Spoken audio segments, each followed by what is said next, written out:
So we are two things. Number one, we are creatures of habit. And by habit, I don't mean just behavior, I mean actually neural patterns. The vast majority of what we do on autopilot.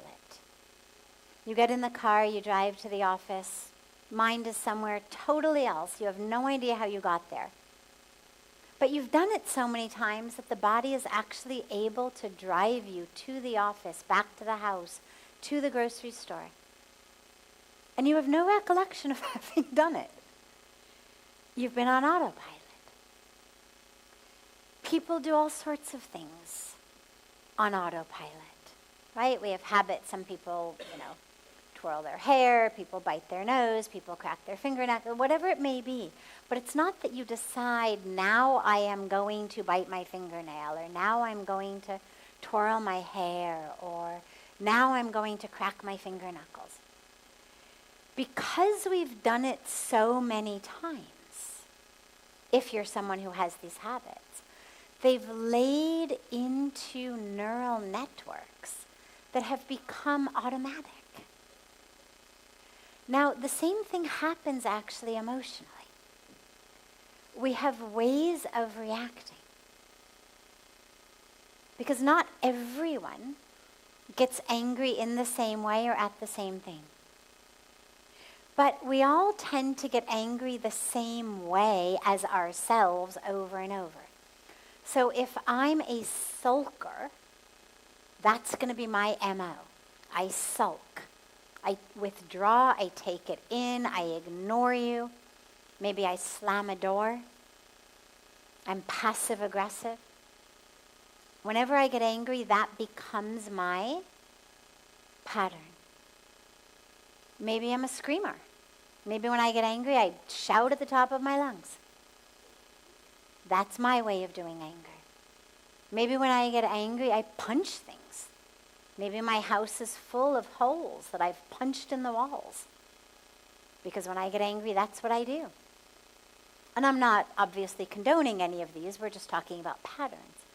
Maybe when I get angry, I go and I get drunk. Can't handle it, I go to the bar and I get drunk so that I don't punch the walls or scream or do something else. But each one of these things is a habit we have developed. The very first time I decided to go to a bar when I got angry, I thought about it. It wasn't habit. But every time I did it after that, it laid a neural network in such a way that you find yourself, halfway through your 8th shot of something, and you don't even remember walking there from the house. You don't even remember ordering the first shot because it's on autopilot. Now, the more spiritual practice we do, the more aware we become. That's the point. When we say focus on the breath, be aware of the breath, why? You're breathing anyway. Aware of the breath, not aware of the breath, by God's grace, we breathe. Anybody who's tried to meditate and be aware of the breath knows that you can't hold it for very long. But thank God, even when your attention has wandered, you keep breathing. So why would all of these traditions focus on be aware of the breath, be aware of the breath? Watch a candle flame. Chant one word, chant a phrase. Why? Because it trains us. It trains us to actually be aware in the moment. Ah, here I am, in this breath. Ah, here I am. Here I am. Here I am. And that ability to be in the moment, not to have checked out, is that which is ultimately going to enable you not to lose yourself. Because when we let our emotions run wild like that, it feels like we weren't there. That's when the next day we end up saying to someone, I'm so sorry, that wasn't me. Well, obviously it was you. I mean, who was it? But it wasn't conscious me. It wasn't present me. It wasn't mindful me. It was programmed, subconscious, autopilot me. Because I wasn't aware and conscious and present and mindful in that moment. So don't berate yourself. You're not a bad person. You're not an unspiritual person. You're a human being. We all lose that consciousness and awareness sometimes. And for some of us, when we lose it, we end up with wild emotions.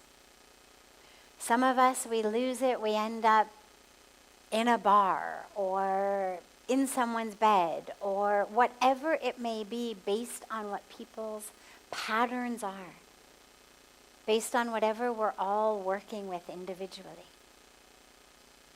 You're working with emotions. Great.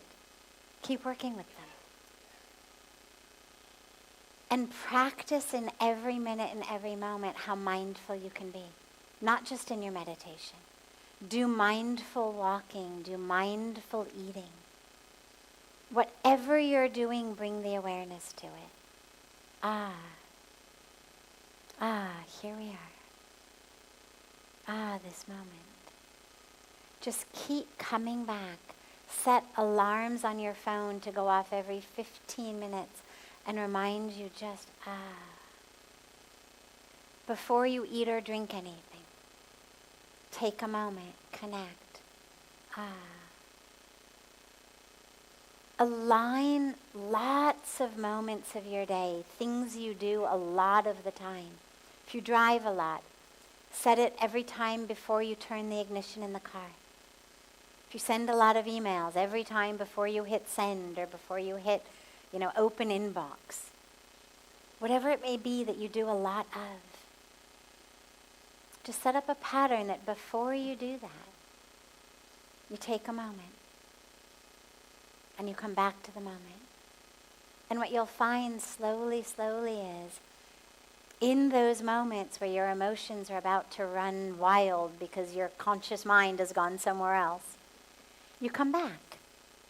You may find yourself coming back halfway through a scream, and you're able to actually grab it, like halfway through your mouth.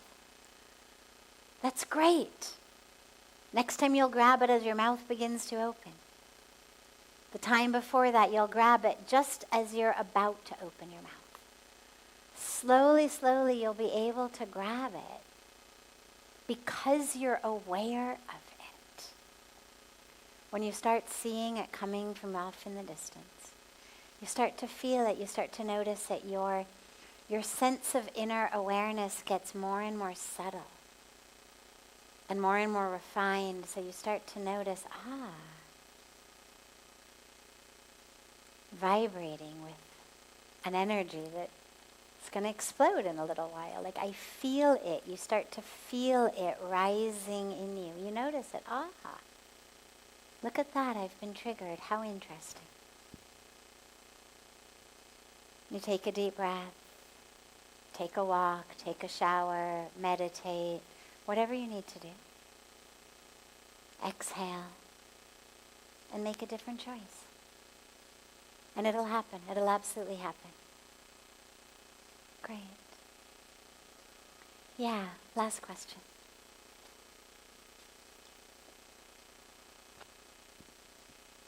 Hello. Actually, my name is Shreya. I came from Hyderabad. 2 months back, while my internship was going on, I got across your podcast, Take Back Your Mind, with Michael Backward. So ever since that moment, I had this thing that I wanted to meet you in person. And finally, today when I saw you at the Ganga Aarti, it was like really profound moment. And I wanted to ask you something.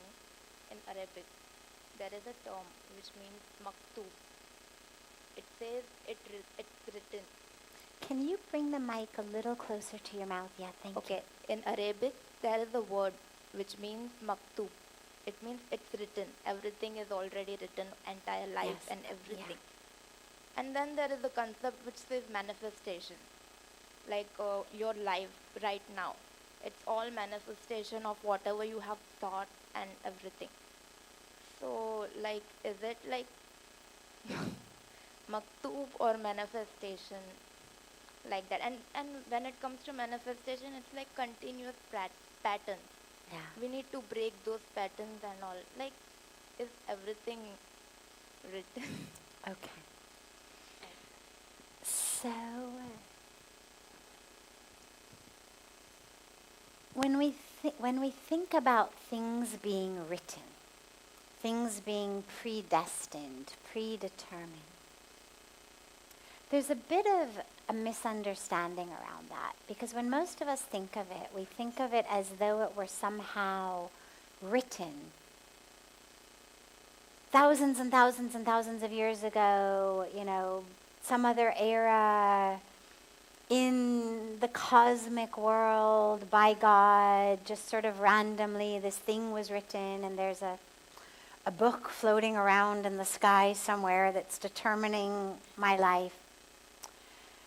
Now, things do determine our life. Things do get written. But not because they're being written randomly in the cosmos thousands and thousands of years ago. They're being written based on what you do. Your own karma, your own action, is what is writing your destiny. So is it written? Yes. Who wrote it? You did.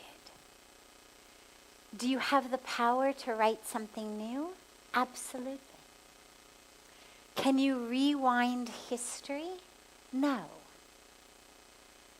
Can you unwrite what you already wrote? No. But is this very moment the beginning of a new chapter? Yes. So here we are, because it's been written. Every one of us, in a different way, different reasons, different life paths. But it has been predestined. Every one of us is predestined to have been here. Whether it was for you it was a few months ago. You heard a podcast that I did a few months ago. For someone else, it may be that their grandparents came to this ashram and they've been coming for 40 years, every Christmas time, every winter holiday for 40 years. So it was written in a life pattern that began before they were even born. For somebody else, maybe it was written half an hour ago as they sat on the banks of Ganga in the Arati and weren't sure what they were going to do after the Arati and heard the announcement about Satsang and decided to come.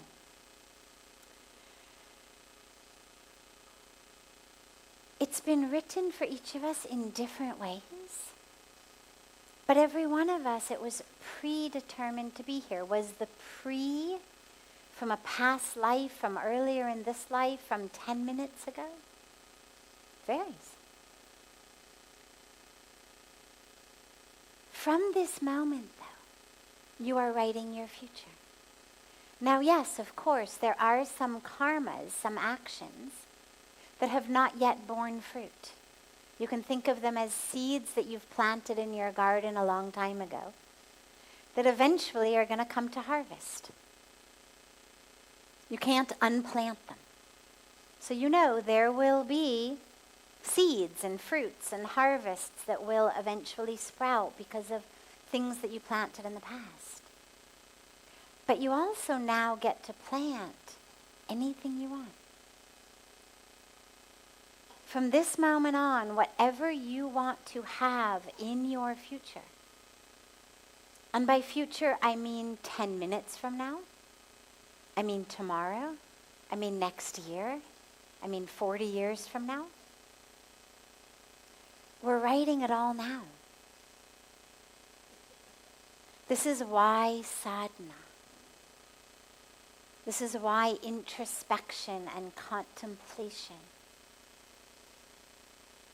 It's why we benefit from a guru or wise people or mentors at least, who can help us plant the right seeds that are going to flower in the right ways for what it is that we're looking to achieve in our life, to manifest in our life. Because yeah, it is manifestation. But what are you going to manifest? That's up to you. Many, many, many things are possible. These days we're given a little bit of a myth that anything is possible, which is not exactly true. But lots of things are possible. And you've got so many avenues open and pathways open. I mean, from here, you could go and you could sit on the banks of Ganga and you could meditate and have an extraordinarily beautiful experience of self, of awakening. You could go into the market, you could buy a bunch of blankets and jackets, and you could give them to the poor people, to the homeless people. You could go and sit somewhere and write a beautiful poem or a song. Or you could go sit in a bar and get drunk. Totally up to you. But the choice you make is the of that which is predestined for you in the future. Each of those things is planting seeds of future. So you ask yourself, what do I want to manifest? And then you move in that direction. It's quite simple. It's not easy, but it is quite simple. Beautiful. I'm so glad you're here. Welcome. Glad you made it. Have a beautiful, beautiful rest of your evening, everyone. There will not be satsang tomorrow. We are having a bit of a special event in the Ganga Arati tomorrow that is still a bit of a secret, so I can't tell you all what it is. But I can tell you that it's going to be a beautiful special event. We have a very special guest coming in the Arati tomorrow. So Arati will be larger, probably a bit longer than normal. So pragmatically, it's not going to work for us to have satsang tomorrow. But I will look so forward to being together day after tomorrow. And I invite and encourage you all to join us in the Arati tomorrow. It'll be very special. And I will see you in satsang day after tomorrow. Have a beautiful, beautiful evening and day, and so much love to you all.